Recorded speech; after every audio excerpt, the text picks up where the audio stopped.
All right, everybody. UnHappy Thursday. Coming to you live back here, safe and sound at home.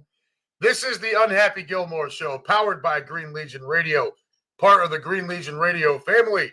We thank you for joining us from wherever you may be and whatever device you're using to stream us on YouTube. So, pull up a chair, turn up the volume, use the company dime if you're still stuck at work at this hour. Crack open a cold one if that's your thing on a Thursday night, and let's try to have some fun as we put an end to day 4 of this week's hostage situation and look forward to tomorrow being Friday and the weekend ahead. Got David Califa in the room. What's up, y'all, from windy Miami? Brother, please be safe down there. I understand that the storm is on the West Coast. Doesn't mean it still won't get crappy on the East Coast, so please be safe, especially with the yahoos that all drive around down there. Keenan Harmon in the room says, who dat? Brother, we dat. Thankfully. Captain Debs, my friend, glad to see you made it back. What's up, brother? Yeah, that was the last couple of days. Tuesday and Wednesday were a little unpleasant. We were already a little weary from a very mayhem-filled weekend down in the French Quarter, and then to have the travel problems after that with the added stress of it and everything. Not pleasant, but we got home safe and sound. We beat the storm, so we're good to go. Lou Mancini, what's up, my friends? Almost there. All right. I don't know if anybody else saw the post about a half an hour ago, Green Legion post. I'm sure most of you did. But at 10 p.m. tonight on Fox 29, Quimby and Steph are going to be on there. Now, I don't know exactly what all the premise is. It's obviously birds, but tune into that if you're awake and you can. If not, find the stream. Check it out tomorrow. And, of course, as always, as you all do, show your support. I'm sure they're having a hell of a time. Obviously, the Birds play in Tampa this weekend, and with that storm coming through, what a time to be alive, huh? One other thing before we get down to the business end of stuff here, I want to send out a big congratulations to our great friends who we can now introduce as Lou and Ashley Dominguez. They officially tied the knot this week and are currently enjoying their honeymoon out on the West Coast. Matter of fact, they are attending the final home game for the A's in Oakland tonight. But today they were there. So I'm hoping they got it. They get in and out of there okay. It's from all the things you read and see, it looks like the fans are going a little nuts out there. They're ripping seats out, so it's just about being vigilant about the surroundings. But, I'm sure they'll be fine. She's a Jersey girl. He's from Miami. I'm sure they can handle Oakland. But big congratulations to them for tying the knot this week. Couldn't be happier for them. And it looks like they've been having a great time on their honeymoon out there. So, again, congrats. Glad you're having a blast. And then when you get back home, it's reality sets in, and now you're married. And, basically all that changes is now she's got your last name. But good for you guys, man. We're all very happy for you. All very happy for you. Keenan Harmon says, "Hey Lou, it's Foggy and Lou Mancini shouting out to Lou and Ashley as well. Love those two. So happy for them as well, for sure." Let's see. Got a text message from my friend Josh, who's part of our Midwest Eagles Nest group out here. He does watch the show. He doesn't usually comment. Says, with the Cowgirls and the Giants playing tonight, I can't wait to hear what you have to say today. And I'm in a little bit of rare form. I am tired. Look, well, let me read this first, and then we'll get into New Orleans. Everyone, we are proudly sponsored by Cheerleaders Gentlemen's Club, located at 2740 South Front Street in Philadelphia. Just minutes away from the sports complex, Cheerleaders brings you the area's most beautiful women on 5 different stages. Open 7 days a week from noon to 2 a.m. and until 4 a.m. on Fridays and Saturdays. For group information, call 215-467-1980 to reserve a party package and private booth. Also offering free parking, a full menu, daily drink and food specials, and a premium selection of cigars and a cigar lounge. Looking for a place to watch your favorite sporting event and can't get out to the ballpark or the link? Head on out to Cheerleaders and enjoy the 75-foot HD TV wall, as well as HD TV screens throughout the club. Once again, folks, that's Cheerleaders Gentlemen's Club, located at 2740 South Front Street in Philly. Call 215-467-1980 for all of your group rates. If you're only tuning in on YouTube again, right? That's kind of where we are now. Don't forget to like, follow, share, subscribe. Even though we don't stream anymore on Facebook or X, Twitter, please make sure you're still following us there. Please make sure you're sharing that all over the place, whether it's Facebook, Instagram, X, YouTube. We always want to flood the interwebs with the Green Legion, and we want to get this in Green Legion Radio. All right, so get us out there. You guys know what to do. All you got to do is click share, and we're off and rolling. Please continue to support us in that fashion. All right, guys. I'll get right to it. That was my first trip to New Orleans. I'd never been there before. Captain Demps, I know you've been there a few times. Obviously, Quibby's been there a bunch of times. I know, some other folks have been there a bunch. That was my first trip down there. When Michelle and I go on these trips, and there's been a few where you're walking around and you're like, wow, at some point later in life, I could see myself living here. Denver was kind of like that. Arizona was definitely like that. Tampa. I never once got that feeling in New Orleans. This is not a place I could live. And it's not a knock on the city. It's that humidity, the heat and humidity. That level of humidity was a little bit more than I care to handle. Yeah, Captain Dents, because it's too hot. You damn Skippy. Look, I'm sure in the winter time it's much nicer. It's not as hot and stuff. But even this far, even in September here, we got down there. It was 90 every day. There was really no cloud cover. It was very humid, and so I always crack jokes on myself whenever we take trips. I always pack underwear as if I'm going to crap my pants every day that we're away. Well, it's a good thing I did on this trip because I didn't crap my pants, but I had to change. I had to change out every day because of the heat, the humidity. It was just, yeah. Lou Mancini, spot on. Swamp ass for show. So it was a good thing. And then, of course, we get delayed the flight at the end. And I was down to my last pair of underpants. As far as New Orleans, as just being down there on, a vacation type of thing, awesome, right? I mean, our entire time was spent in the French Quarter, right? Our hotel was right on the corner of Canal and Bourbon.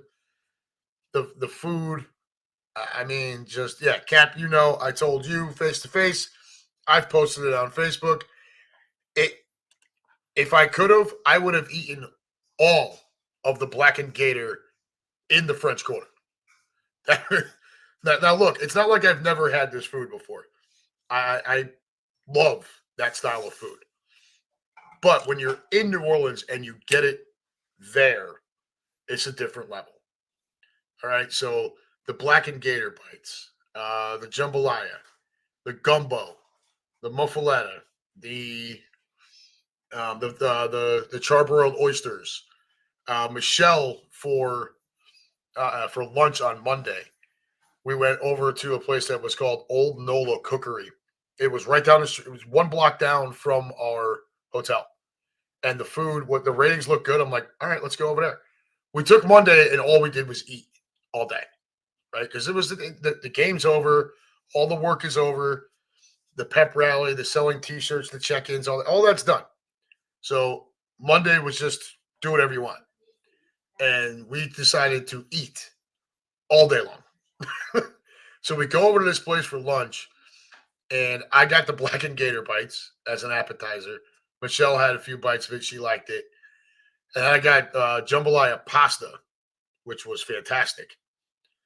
Michelle got their special they had that day, which was a piece of redfish, probably about that big, blackened, stuffed with an entire crab cake, sitting on a bed of seafood rice with this lemon Creole cream sauce over the top of it. And the side was a bowl of gumbo. Just out of this world food all day long. No, Lou, I didn't make it to Central Grocery, but Keenan, the Bourbon House, you're talking about the restaurant in the hotel. That place, the food there is outrageous. We actually talked to people who were just in town on conferences and whatnot. They come through New Orleans quite a bit. They actually go to that restaurant specifically for their oysters ahead of any other place in the city. So when it came time for Michelle to try the charbroiled oysters, we went. I just ordered a half dozen of them, and had at it along with muffaletta, and then we got these. I don't know what the hell they were. These deep fried balls of shrimp and crab stuff. It was just unreal. The food all day long. Yeah, Cap, oysters. I don't eat them raw. Can't do them raw. This is not my style. It's like a big booger. But yeah, dude, the food. The food is life, Lou Mancini. I am on your side. Yep. Keenan Bourbon House is my spot. Lou Mancini dry balls are happy balls. And yes, Cap, how was the gator? Like I said, I would eat that all day long. I actually had an idea where, it would be cool to have a spot that made po' boys if you did a blackened gator po' boy. And from what I understand, if you really want to impress someone that you're ordering a po' boy from, you order it with cabbage instead of lettuce. We learned that sitting at the Bourbon House with the gentleman who was in town on a conference. He was talking to us about it. But yeah, all weekend long, it was. I mean, the food, and even before Monday, I mean, we were out eating, having a good time. It was outrageous. Pat O'Brien's right there in the French Quarter was our base of operations. It's where the pep rally was. We did check-ins there Friday and Saturday. Great spot. PJ, the GM down there, he was amazing. It was just all in all a great time. There was another gentleman, Michael, who was there during the day. He's been working there for quite a long time. Just top-notch people. Bartenders took care of us left and right. It was absolutely a great experience. And the French Quarter itself. I don't know if you guys who weren't down there, I don't know if you guys caught the videos, the posts all over the place of what the French Quarter looked like while we were in town. It looked like Broad Street after it was just green the entire way down and up in the balconies. we'd be walking by and just start chants, hey, hey, and they would throw beads down. It was just, I mean, it was electric down there. And then, of course, we win the game, ugly as it was, which we're going to get into here. And then we're all out on Broad Street, on Bourbon Street again. And now we're out there just, partying, just living it up after the victory. It was awesome. Street started to die down a little later in the evening on Sunday. I think everybody was pretty worn out from a long day. The tailgate venue at Club 44, huge venue. Indoors, thank God. We had a little trouble getting off and rolling, but as always, Green Legion pulls it together. Everything worked out great. It was just overall just a fantastic experience. Even aside from the game, the trip down there was awesome. Then it came time for us to go home. So we were supposed to fly home on Tuesday, early Tuesday morning. And the thought with that was we already had things lined up for the kids to be picked up from football practice and all this other stuff. And we should have been home 10 minutes to 2 p.m. On Tuesday, local time here. And it would have allowed us to just do laundry, take a nap, putz around, relax, and then, be ready for work on Wednesday. So we get on the plane. We're going to fly from New Orleans to Atlanta. It's a 53-minute flight. Mechanical issue. First, they come over to the thing. Everybody's seated. The door's shut. And they come over to the thing and say, well, it's more like a nuisance issue, and, we'll be on our way. And it's like 10 minutes later, he comes back on. Well, they can't figure out, and we have to deboard. We have to deplane. So we all had to get off the plane. And at that point, I knew we're connecting in Atlanta. I knew we only had an hour and like 15 minutes in layover. I knew we weren't going to make the connection. So I'm on the Delta app trying to find a later flight from Atlanta to Cincinnati. That was a pain in the ass. App kept failing because tons of people around me are doing the same shit. There's a line of people trying to rebook stuff. They keep delaying our flight from New Orleans to Atlanta. They settle on noon with a boarding time of 11:20. All right, maybe we'll get out. At 11:15, they wheel out a big cart full of boxes of snacks. I'm like, we ain't going anywhere for a while. Eventually, they delay it so far out that they're saying we might get out by 4 p.m. And at that point, when I looked on the available flights from Atlanta to Cincinnati, there was nothing that was going to get us home on Tuesday night. So we had two choices. We could have either waited around to see if we could get on that flight to Atlanta and then have them give us a hotel room. At least we would have been halfway there, maybe not such a long day. Or being that it was only about 1:30, we could have them give us the hotel room in New Orleans and be able to go get some rest right away because we were tired. We were up very early in the morning. It had been a very mayhem-filled weekend, including the night before, although not very late. So we ultimately decided to stay in New Orleans. And it was just basically the same itinerary, but moved to Wednesday. And that went off without a hitch. We got home right about 2 o'clock.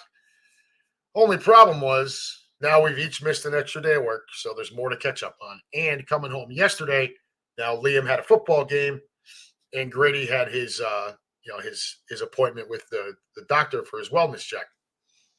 So it was basically get home, talk to my mother-in-law for a bit. She's the one that kind of took care of things here while we were away, and do our laundry, and then it was hair on fire again running around. So we both went into work today just absolutely drained, and I am still exhausted. So when we get into the Eagle stuff here, which we're going to do in a minute, I am likely to be a little punchy. I am likely to be a little off. So help me hold it together, if you will, for the next 40 minutes or so, and we'll get through this tonight. All right. Lou Mancini, Airlines today. I know. It's only happened to me one other time, and that was when I went home to visit family in Connecticut. At the end of the trip, they couldn't get us out of LaGuardia due to weather between New York and here. And because it was weather related, the airline was not responsible for hotel accommodations or anything, and they were more than happy to remind us of that. So at the end of my 5 or 6 day trip, whatever it was, I had to spend another $275 to stay at a friggin' Marriott in Queens. That was trash. But other than that, most of my flight experience has been pretty good. All right. Let's get into it here, folks. We start with the boner of the week. If you're an Eagles fan, this should be very easy. Yes, we got a win. Yes, it was a road win, which I tell people are always special. Doesn't mean there isn't cause to call somebody out. And this one should be pretty easy. Batter up, Nick Sirianni. You're damn lucky Captain Demps couldn't show you how he defends freedom and make his way down to the field.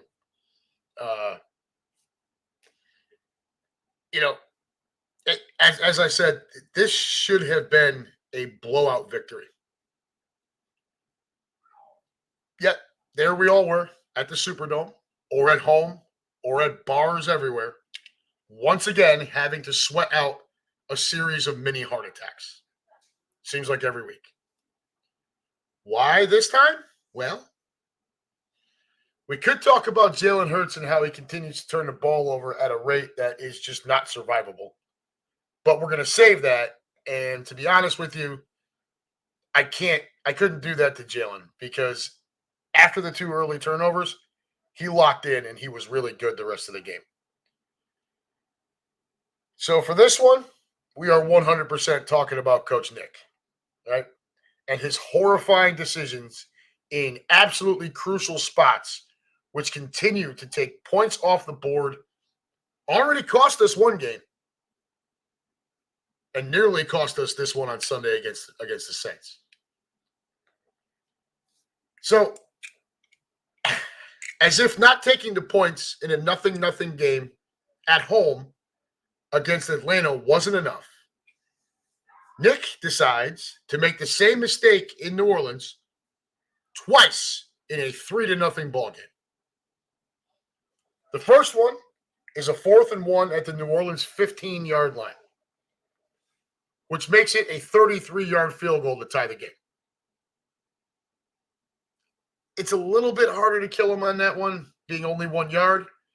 They lined up in the brotherly shove formation and then got cute with the actual play, and the Saints were ready for it. And they popped Barkley, and we don't get there. Right? Yes, Cap, boner of the week. Nipple Dick Nick. The second one is a 4th and 3 at the New Orleans 34-yard line, which makes it a 52-yard field goal. Not exactly a chip shot, but let's be honest, especially in a dome, well within Jakey's range. Instead, screw it. Let's go for it again. This time, it ends up in Jalen getting dumped for a 6-yard loss, giving the Saints the rock on their own 40.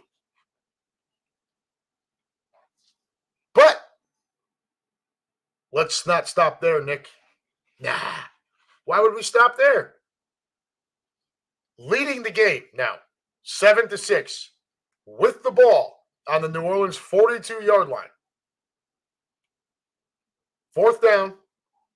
Now he wants to bring out the field goal unit to try a 60-yard attempt. So he passes on a 52-yarder. He passes on a 33-yarder. But now leading the game with a chance to pin them deep with only 6:50 left in the ball game. You want to line up for a 60-yard field goal, which I get it. It's not like Jake can't make it. But does anyone else feel like maybe we should have just taken the delay a game there and pinned them back that late in the ball game with a lead? Nah. Let's roll out the field goal unit. What happens? Jake kicks it wide right, and the Saints take over on the 50. And with 2 minutes and 10 seconds left, they score the go-ahead touchdown and then fail on the 2-point try. Good job, Nick. If not for Saquon Barkley, Dallas Goedert, and then also Jalen Hurts cleaning up his act for the rest of the game, we would have lost that game with Nick having left 6 points out there once again. He has left 9 points out there in the last 2 games on field goals that were easily. Look, I get it. The 4th and 1, it's a little bit harder to kill him for it because it is just 1 yard. And I've been talking about them lining up in the brotherly shell formation, but using different being a little different coming out of it. But overall, dude, tie the ball game. You have to get on the board. It would have tied the game. Your defense, you already saw your defense was doing its job. Take the points, tie the game. Take the points, take the lead. And then for God's sake, when you're already up, you want to pass on a 33-yard field goal and then pass on a 52-yard field goal. And then when you're losing 3-0, and now when you're up 7-6, you're going to go ahead and you're going to line up for a 60-yard field goal. Got to get better, Nick. And until you do, we're going to keep bashing you here, there, and everywhere in between. And for all those reasons and more, you are the boner of the week. Who is this? Jay Rizzi, but did we lose? Just kidding. No, we didn't lose. It's absolutely right. And that's how I started this. It's tough. It's tough to do it when you won the game and you won on the road. But those were shithead decisions that could have very easily cost us the game. And I do blame him first for not taking those points against Atlanta. There were other reasons. Got it. Saquon's drop, other decisions throughout the game. But that Atlanta game, the first reason for me why we lost, didn't take the 3 points early. All right. Let's get into the game itself. So I'm going to copy this, and we're going to pop that in there. Boom. There is the StreamYard link. If anyone would like to come on and discuss the New Orleans game with me, you're more than welcome. And don't worry, like I said, we will continue to bash Nick until he gets his head out of his chocolate whizway. But there's more to discuss here right now. Keenan Harmon, we didn't lose because the D kept us in the game. Yeah, and we're going to get to that. We're going to get to that here. I've got the defense as the number one reason, but without Saquon, Goddard, Jalen, all that, and obviously the defense too. I should have called them out here as well. Spot on accurate. Yeah, we lose, and it would have been because of Nick's piss poor decisions again. So, like I said, there's more. We can bash Nick for the entire hour if we wanted to. I was getting texts from people who were very angry. I even got texts from our friend Josh, who has been a big Nick supporter. Not a Nick apologist, not any of that, but he's been a huge Nick supporter when a lot of people were ready to throw him off the Ben Franklin Bridge after last season. All right? And even Josh was texting me. I'm like, if we lose this game, I'm done. And I'm with it, man. It's to not learn anything from the week before is really what pisses me off. Had you gone for it last week and it worked, you're not going to learn anything because it worked, right? But you went for it last week. It didn't work. You lost the game by 1 point. You can make the argument that kicking that field goal, you win the game. And what do this week? You come out, you not only don't learn anything from it, but you double down on it by doing it twice, and then you line up for a 60-yard field goal. Stupid. You can't fix stupid, and that was stupid. 3 stupid decisions. Really bad. All right. Off my soapbox about Nick for now. And I promised we would come back to this as we get into talking about the game itself. And that's Jalen Hurts. All right. It's very easy for us over the first 2 weeks to have poked holes in the defense. It's very easy for us, of course, to knock Nick Sirianni as I just shredded him.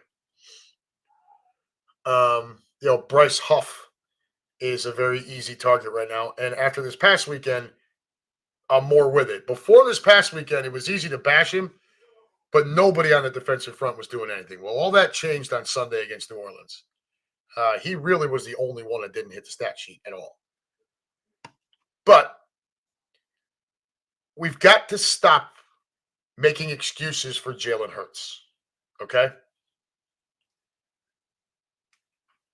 Kid, we love you, but these turnovers are a real problem at this point. Okay?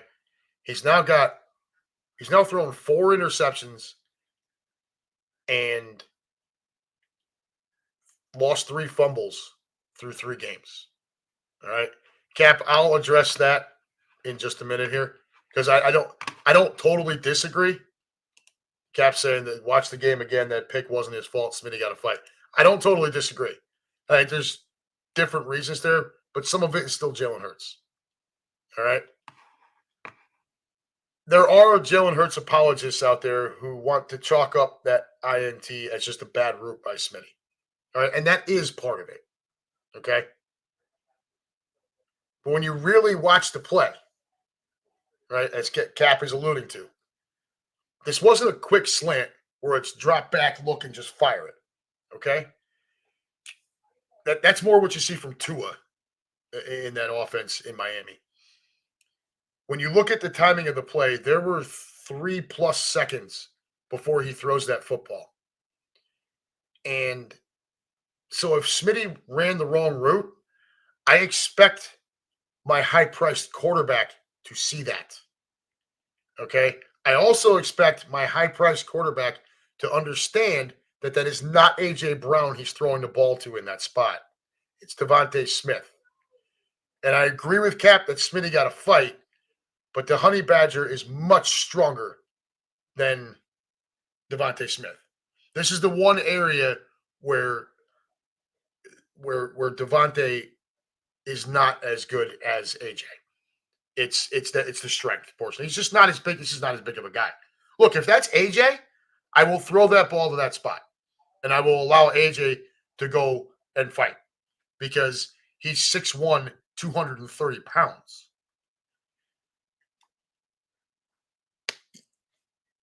Smitty is nowhere close to that. All right, they call him Skinny Batman for a reason.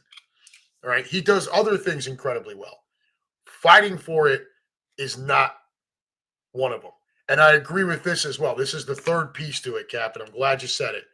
The coaching, okay? The play call there for that to be a Smitty route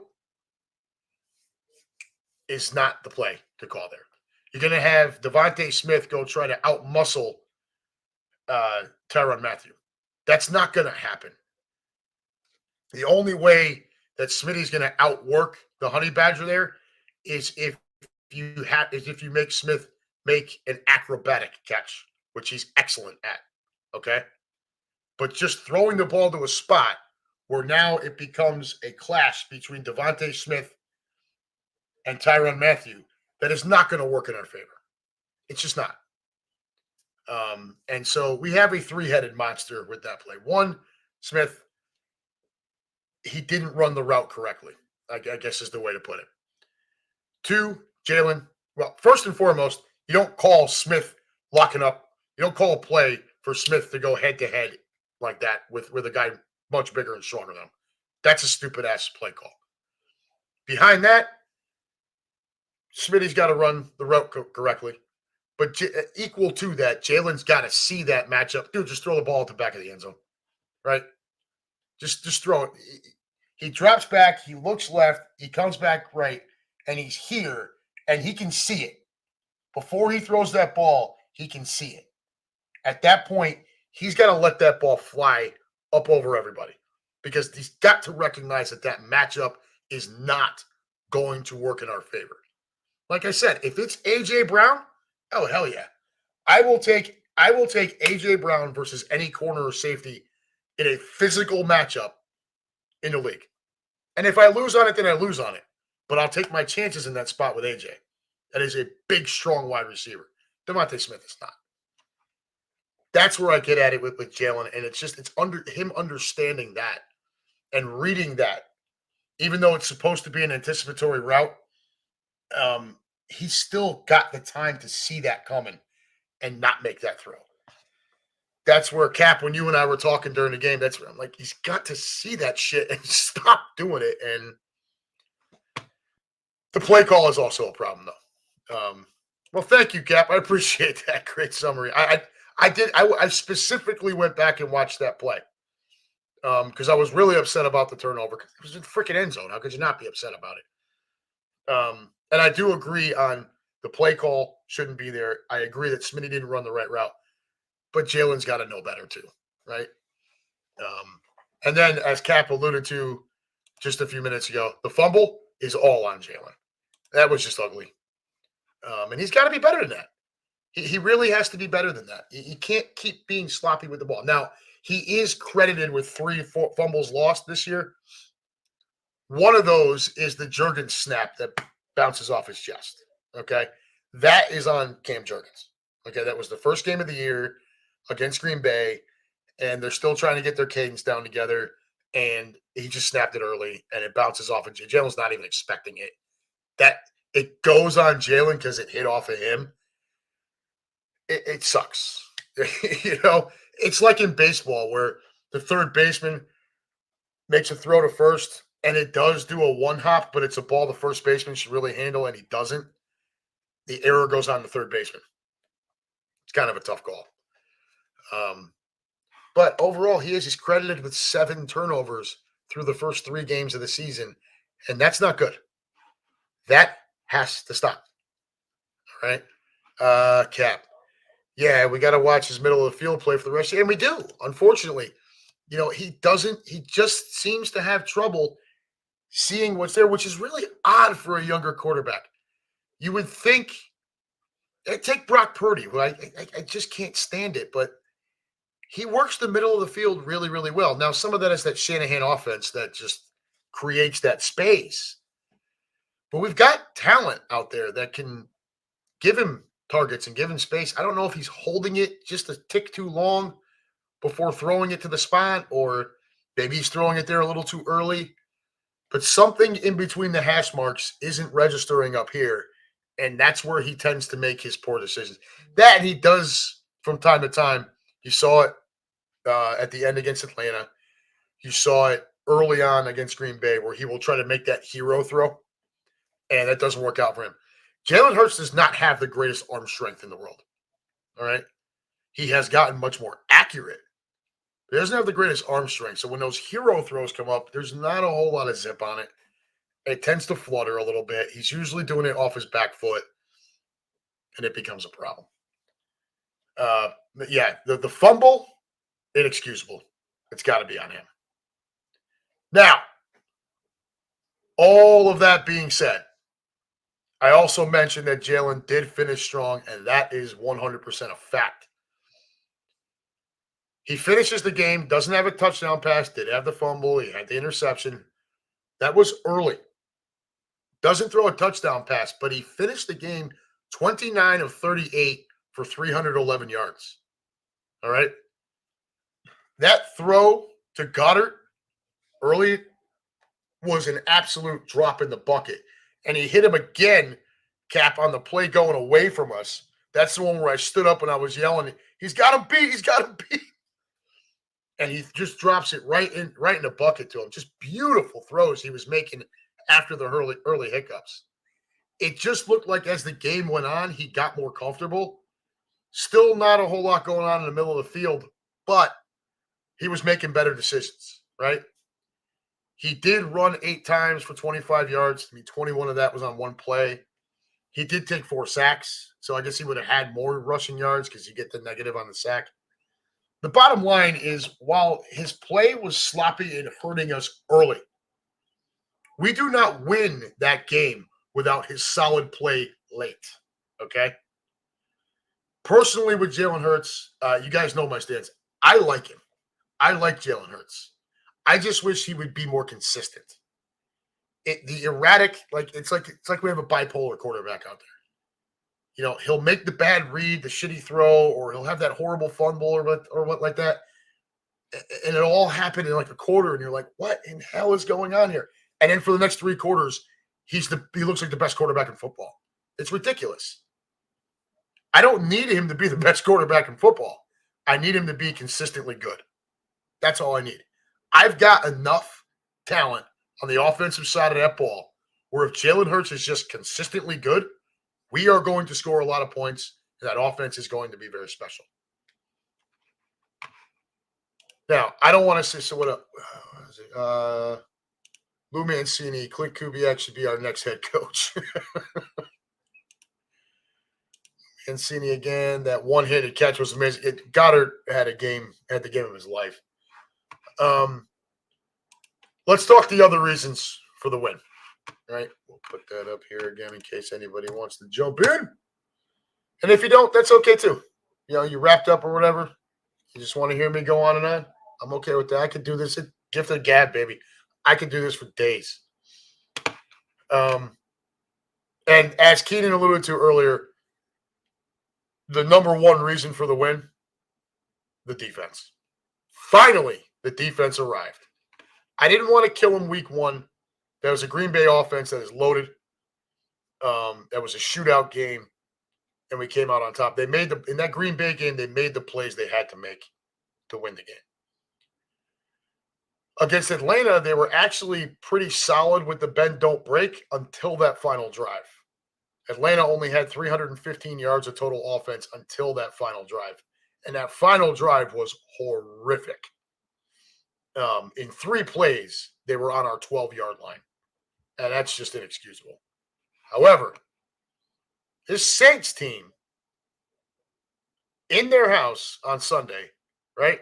The first 2 games of the year, they were scoring 45.5 points a game, which, if you remember our show last week, we said not sustainable, right? But to go from 45.5 points a game, one of those games being in Dallas, where Dallas is notoriously lethal, to only scoring 12 in their own house. Thank you, defense. Thank you very much. Our Birds held them to 12 points and 219 yards of 219 total yards. This is a team that had been absolutely lighting up the scoreboard. Most of this is due to the front that finally started making noise, and I will specifically call out what I like to call, when they're rolling right, the law firm of Jalen Carter and Jordan Davis. The law firm of Carter and Davis. Carter, 3 tackles, 2 tackles for loss, 2 passes deflected. That doesn't even take into account how many times he disrupted plays, stretched out the sweeps because he was getting so much push upfield. Right next to him, Jordan Davis, 2 tackles, 1 tackle for loss. He also had the sack. Same thing. It doesn't always show on the stat sheet. But when you look at what those 2 were doing, disrupting plays by just getting that push, there was an extra level of intensity that both of them brought on Sunday, and we need to see more of it. Cat is going to kill me for this one, but Milton Williams also gets into this. He had 2 tackles for a loss as well. You know I love Milton Williams. I got my shot in with him on the pregame show. I won't back off. I love him as part of that rotation. Hell, you heard me on the pregame show going into the game with the way Carter and Davis had played to that point. I would have started Milton Williams just to prove a point. Looks like that wasn't necessary. Thank God. Captain Debs laughs at me. Truth is truth. But look, they all worked their asses off. Even Moro and Jomo, they were all, your defensive tackles were deadly on Sunday. Unfortunately, Bryce Huff continues to be an absolute zero. And like I said before, through the first couple of games, nobody up front was doing a damn thing. Nobody. Carter, Davis, BG, Sweat, Nolan Smith, none of them. So people bashing Huff because that's who we got back in the Reddick trade, and we're paying Huff $51 million. I get it, but nobody had been doing a thing.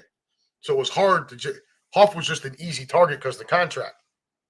After Sunday, now he's an easy target because he's the only one that didn't do a damn thing. Even Nolan Smith showed up on the stat sheet on Sunday. All right. And Nolan Smith, you guys have heard me say this before. I really do believe that I think Nolan Smith is the more important one, and Josh Sweat, to get going. Because without those two, look, when we drafted Nolan Smith, it was with the thought that we were not going to pay Hassan Reddick. That was the draft pick. All right. Nobody's sitting here calling Smith the second coming of Reddick. What we're saying is it's the same type of pass rusher, right? Just an edge rusher, speed off the edge. That's what Nolan Smith is. It's not working out so far. And that's a little nerve-wracking. I don't like it. But at least he did hit the stat sheet. Move over to the linebackers.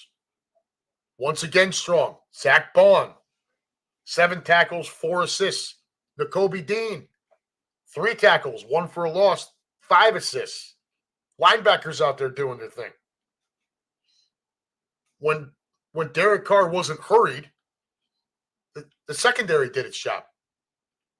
Aside from Chris Olave, who did get us for 6 catches, 86 yards, and a touchdown, Cap and I discussed that a bunch early in the game. Not wanting to see that needed to be Slay's assignment sort of thing, But apart from Olave, no Saints wide receiver did anything of note. The next leading receiver on their team is Alvin Kamara. He had 40 yards receiving. We did see Quinion Mitchell continue to look solid. And what I will tell you is, since the game, I've seen a lot of posts and comments and stuff where people are like, well, why didn't he catch that? He had that jumped. Why didn't he catch it? Okay. We had that reaction as well. Cap and I both. Initially like, man. Because you could see it coming. From where we were sitting, we could see the whole field. And as soon as Carr looked that way and cocked back, Mitchell broke on the ball. And we're both like, oh! And he swats it away. They show the replay. It would have been tougher to catch. He did his job.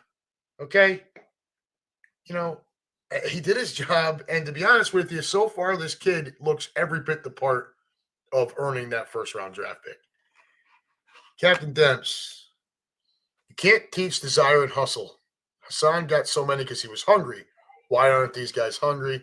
Sweaty J is so much better than he's played this year. Yeah, I agree, man. I agree with all of that. I don't know what that's about. I don't know if it's a coaching thing with Fangio. I can't imagine that's the case. Because he doesn't blitz, so you'd think he would be more emphasis on his edge rushers. You know what I mean? I don't get it. I know something lit a fire underneath the defensive tackles, specifically Carter and Davis. Maybe they just got tired of hearing us all talking shit all week. But they were on a mission on Sunday. You need Sweat. You need Huff. And you need Nolan Smith to get going. We got to get more pressure on the quarterback. It can't just all come from the big guys in the middle. We got to get the edge too. Think about a defense where the guys on the edge are doing their job and closing that pocket down, forcing that quarterback to step up into the law firm of Carter and Davis. It's nightmare fuel for quarterbacks. But it doesn't happen unless the edge does his job. Why did he catch that? Yeah, prove the. And then, of course, Reed Blankenship right there to make that pick at the end of the game. Once again, sealing the deal for us. At the end to ice it. And it's beautiful. Defensively all the way around. He only gave up 219 yards of offense. What was the stat line I had in there? Quinion Mitchell. I thought I had more in here about their receivers. Oh, yeah. That kid, Rashid Shaheed, that had torched Dallas and whoever the hell they played the first week. He was held to 0 catches. Never even sniffed the ball. So he never got an opportunity to burn us. And that might have been because they looked at him on deep routes and Carr didn't have enough time because the middle of that defensive line was getting such a big push upfield. Carr had to get the ball out. And when he did, for the most part, our secondary was able to take care of it. Finally, well, no, second. Yeah, we talked Jalen, we talked the defense, but how about another huge game from Saquon Barkley? Huh? Said it there on the show last week, talking to friends throughout the week after he dropped that pass. My statement was, I would not want to be the New Orleans run defense come this game because knowing the type of kid that Saquon is, having watched him through Penn State with the Giants, all that stuff, it's not like I know him, but just seeing how he behaves, he was going to take that Atlanta loss and blame it all on himself. And I would not want to be that New Orleans run defense. Well, 17 carries, 147 yards, 2 touchdowns, and a 2-point conversion later, highlighted by that 65-yard mess. Here we are. That 65-yard play, just so you know, was on the far end of the field for us. We're above the end zone looking down at it. That play is coming towards us. So the ball gets snapped, and I can see the hole open. And as soon as Barkley cut through it, I jumped up and started screaming, "He's gone! He's gone! He's gone!" And he just outruns everyone. If you watch, he actually takes his foot off the accelerator at like the 15-yard line. He was just gone. And it was beautiful. Yeah, he was going to blame it all on himself for the Atlanta thing. He took a lot of crap for that drop pass. I'm sure he was pissed off coming in this game, and it showed. So give me a big, we are Penn State, baby. Last but certainly not least, Dallas Goedert finally shows up, right? He'd been quiet, but in a game where we needed him most due to the AJ injury, this bad shot on Smitty that took him out, gets 11 targets, catches 10 of them for 170 yards. We talked that beautiful 22-yard pass that Jalen dropped in a bucket to him. He took another short completion for 30 yards. And then, of course, the big one where if you listen to Dallas Goedert, he's actually crediting Jahan Dotson for setting a legal pick. And Jalen, right on the money, bam, hits him, and he scampers 61 yards, setting up that go-ahead score by Barkley, and then, of course, the 2-point conversion from Barkley as well. And the funniest video of the week is, if you haven't seen it, is the Mailata video where it's that play. He's screaming for Goddard, unhook the trailer! Unhook the trailer! Dallas, you slow motherfucker! But it actually worked out better because we were able to take more time off. And then Barkley, of course, scores, gets a 2-point conversion. We're up by 3. Kick the ball back off to them. They make a couple of plays, and then ultimately, with big pressure in his face, Derek Carr tries to play hero ball, heaves one down the middle, and there's our boy Reed Blankenship with the pick to ice it. All in all, like we said earlier, this should have been a blowout win. We put up 460 yards of total offense to their 219. The time of possession, I think, favored us by like 9 minutes. The difference that made it a series of mini heart attacks or nail biter or whatever you want to call it were, of course, the interception and the fumble, and then the 3 absolutely horrific decisions by Nick once again. But road wins are special. We talk that all the time. And a win is a win on the road. So we'll take the W. We'll move on to Tampa Bay. Now, we'll post this one more time in case anybody has comments. but then we're going to talk. I want to just give you a few top 25 college football matchups for Saturday, and then we're going to get out of here for the night, and I'm going to go lay down. So we'll let that sit for a minute. While we're waiting to see if anybody wants to join, the other thing I am going to do right now is briefly. I can't remember the guy's name who made that horrible hit on Devontae Smith. Did you see the fine? It was like $4,000 or something like that. No flag on the play. No freaking nothing. He tries to take Skinny Batman's head off, and he gets slapped with a $4,000 fine. Right? Lane Johnson goes out with a concussion.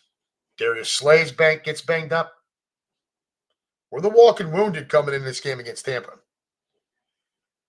Your starting receivers right now look to be Jahan Dotson, Paris Campbell, and rookie Johnny Wilson.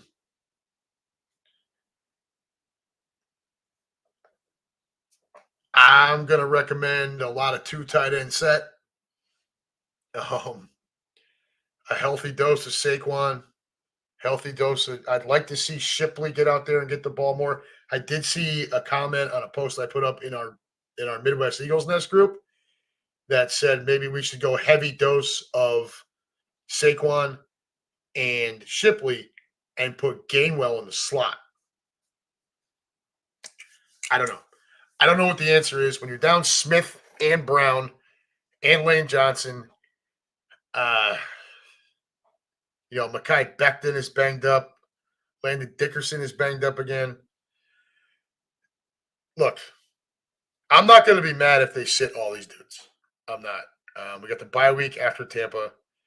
And after all the travel with the current injury situation, if you come out of your first 4, 2-2, get 3 of those against teams that people were talking about being playoff teams, and a 4th one against a team that was a big shock through their first 2 games. I'm talking about New Orleans there. You're 2-2 with really 3 of them being road games, 1 of them truly at home. I don't think that's the worst start to the year. All right. Yeah, that dude, Fred Johnson. How about it, man? How about it? How about it? Talk about filling in big. And we're going to need an answer there at right tackle. Lane Johnson's about done. Even if he's back on the field and he's back to his normal self, he's about to tap out. It wouldn't have surprised me if he walked away after last season. I think had we done last season what we really should have been able to do, and that's get to and possibly win another Super Bowl, I think you would have seen him walk away. But I do think his days are numbered. All right. So, real quick, and then we're going to get out of here. Johnny Wilson and Freddie Johnson for the win on. Hey, look, I'd like to see Johnny Wilson use more in the red zone. We talked about him preseason. That's a big-ass wide receiver, and I'd like to see him use it. But I want to see another healthy dose. When the passing game needs to be a thing, give me Dallas Goedert. Give me Jack Stoll. Let's see if Jahan Dotson can go stretch the field. All right, because really the way this receiving core sets up right now, Tampa Bay should be playing up and aggressive to stop Saquon. Let's take a shot.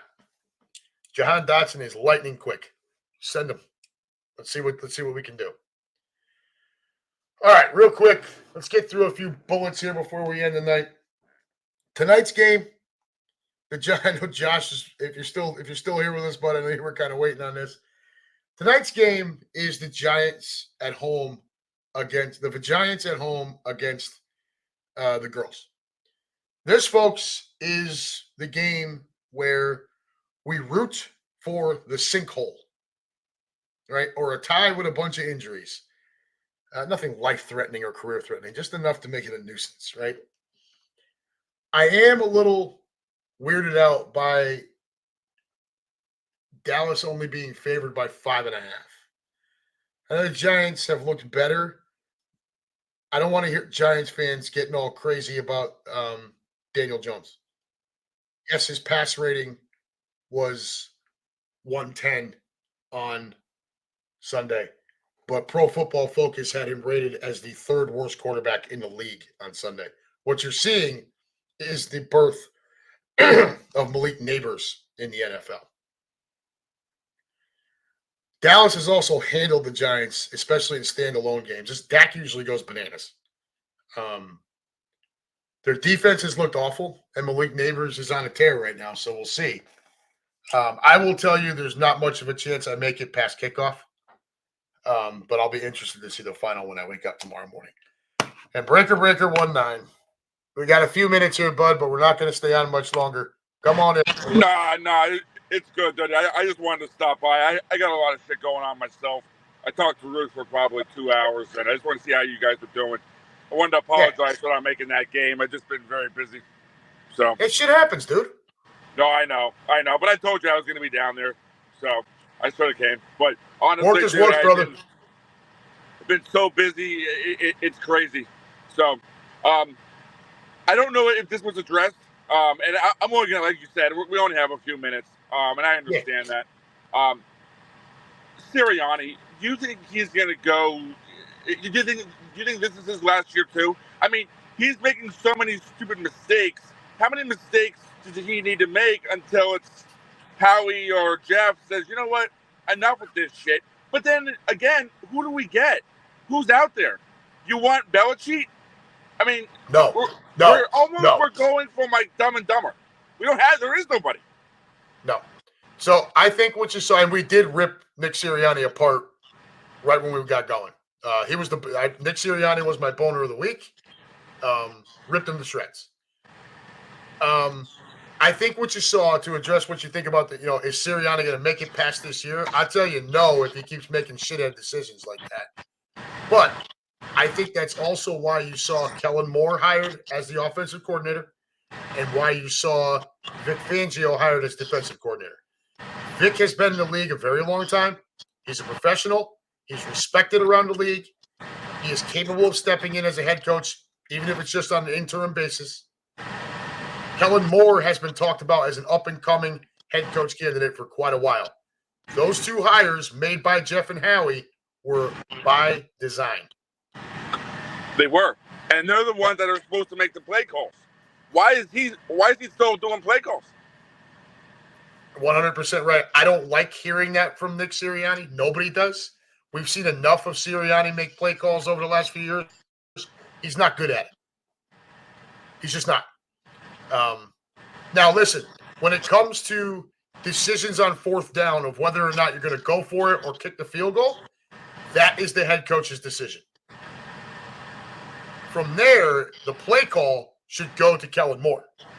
But now we're finding out that Nick is still making some of those play calls too. And it's like, I thought we were done with this. But what you just said right there, on fourth down, you're giving Nick Sirianni the option of doing that? How many mistakes or how many bonehead things is he going to do? Well, that's any team. The decision to go for it or kick is always the head coach's decision. Always. And I want to give him praise. And he's fucking it up. Don't get me wrong. He's completely fucking it up. Oh, he is. Definitely. And I want to give you praise. I haven't give you praise about Saquon. Last week, he would have fucked that game up too. Not Saquon, but Nick. Nick would have lost that game too. How many field goals should we have had? That score shouldn't have been that close. No, we should have murdered the Saints on Sunday. Yeah. Murdered them. We should have absolutely destroyed them. We should have been partying up there in the upper deck. Instead, we were sweating out that whole thing. Captain Depps, when they lined up for that 60-yard field goal, Cap looked right at me and told me he wanted to go down there and punch Nick Sirianni right in his face. I can't explain it.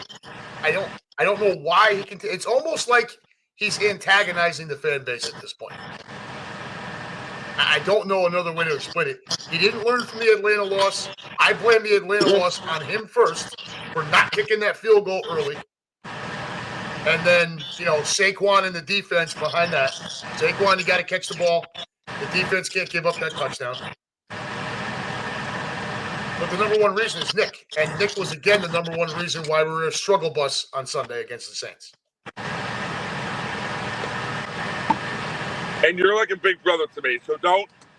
I know that week we kind of hurt at each other's necks, but you're like a big brother to me, so it's my obligation to get you going. Just know that. We're good. No, but you hear me? It's my obligation to get you mad. So, Oh, dude, believe me, Nick Sirianni's doing just fine in getting me fired up. Trust me. No, but I don't think. Yeah, Saquon should have made that catch. Yes, but again, you're right. Sirianni screwed that Falcons game up royally. He did. And Saquon should have caught the ball because he knew the play was coming to him once the play was in. However, it's a shitty play call. You run the fucking football yeah. He didn't even throw the ball there. You run the football. Yep. So, I mean, look, that's Atlanta. We lost the game. It sucked, but here we are. We got the win in New Orleans, thankfully. I don't know how well we're going to do against Tampa. We'll see. But worst case scenario, we're 2-2 through our first 4, having really played 3 road games against teams that are playoff contenders. So I can't really complain. I can't. Following this storm, because I'm down here in Florida. When are they coming down? They were already there. Oh, they were. Oh, okay. Mm-hmm. Yep. But here, stick with me for just a minute here because I'm going to talk about 4 college football games real quick and then wrap it up. So, top 25 matchups, right? Real quick. At noon on ESPN, Oklahoma State at K-State. Got Kansas State by 5. We all know the Big 12 doesn't play any freaking defense, so it should be somewhat of a shootout. Right? That's number 20 at number 23 to start off the day. What's the over? I don't know the over. I didn't give a shit about it. The overs in college are fucking nuts. Then at 3:30, you get number 15 Louisville at number 16 Notre Dame. Irish by 6.5. No, Louisville. At Notre Dame? Mm-hmm. Yep. And that one's on Peacock, so the streaming service strikes again. And at 7:30, Notre Dame is suspect. They haven't got my respect yet this year. They haven't. I don't respect them anyways. I can't stand Notre Dame. At 7:30, you got 2 games. One much bigger than the other, so we'll start with the smaller one. Number 19, Illinois at number 9, Penn State. That's on NBC. Penn State's favored by 19.5. And that weather is supposed to be I don't like the point spread. Yeah, that's a little bit too high, bud. I think it's too high. Even though we're home, I don't think the weather's going to be all that great. It's going to have rain there for a couple of days already. I don't like 19.5. But the over is only 40. So 19.5 point spread, the over is only 47.5. They're basically, Vegas is daring you to bet that Penn State is going to annihilate Illinois. I don't know on that fucking surface with all that rain that's going to come through. No, I don't like that over either. I don't like it. And then, of course, the biggest game of the day, also at 7:30 on ABC ESPN, number 2, Georgia at number 4, Alabama. Georgia by 2. Oh, you know who I'm going with, so I'm not even going to answer. Of course, you're a Bulldog fan. I get it. Easily the biggest game of the day, featuring the 2 teams that have, for the most part, pretty much dominated the college football landscape over the past number of years. Honorable mention to Clemson and Ohio State for having their little ups and downs, but for the most part, these 2 have really been the cream of the crop over the last few years. I just hope that game lives up to the hype. I think it will. I love watching those games. I'm a Penn State fan, but you can appreciate good football, and those 2 teams play good football. And I want it to be a good game. I want it to be everything it's supposed to be. It will be. It will be. So for you betting folks out there, those are the 4 top 25 matchups. I try to call those out every week as we get into football season. Obviously, the biggest one is Georgia-Bama. I would leave that Georgia versus Bama game alone. It's only a 2-point spread. I don't know that it'll be more than a 3-point game. You know what I mean? I'm going to take Georgia in that. Well, obviously, you know who I'm taking. But yeah, I got my son into betting too. I mean, how sad is this? But I'm trying to teach him what I'm going to say to you. you don't bet with your heart, you bet with your mind. And Yeah, my heart's in Georgia, but I still think Georgia's going to win that game. Not betting with my mind, not my heart. So, this is why I never bet on or against my team. I never did it. Just because I have a hard time taking emotion out of it. So I'm like, you know what? I'll just look at everything else. Yeah. Give me every other game on the schedule except for the one my team is playing, and I'm fine. Yeah. No, I agree. I agree with you. It is tough, especially when you lose money on top of it. It's a double whammy. Yeah. So. Yep. All right, brother. I'm going to let you go. All right, I love kid. you. All right, man. Love you too, man. Hey, be safe out there with that fucking weather down there, man. I'll be fine. Thanks, buddy. All right, love buddy. you. Take care. Breaker 19, David Califoot joins us from the road. All right, folks, that's all we got for this week. So for everybody, for Califoot joining, for Keenan, Captain Debs for joining us and giving us his input, Lou Mancini. Oh, Christ. I don't know who. I'm guessing this is Josh, but I'm not really sure. And everyone else out there who decided to tune in and listen and watch. And even if you don't comment, that's okay too. Come on back again next week, and we will talk about the game in Tampa and see how this ragtag bunch of wide receivers fares. And maybe we'll go around the league a little bit more as well. Until then, folks, this has been the Unhappy Gilmore Show, powered by Green Legion Radio, part of the Green Legion Radio family. We thank you all for joining us, as always, brought to you proudly by Cheerleaders Gentlemen's Club at 2740 South Front Street in Philadelphia. Call 215-467-1980 for all of your party packages. Y'all be safe. Have fun. Enjoy the upcoming weekend. Enjoy the upcoming slate of college football and the NFL. Don't do anything I wouldn't do. Remember, that judge is not back in until Monday. And as always, folks, go Birds.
All right, kids, that's all I got for tonight. You take care. We love you.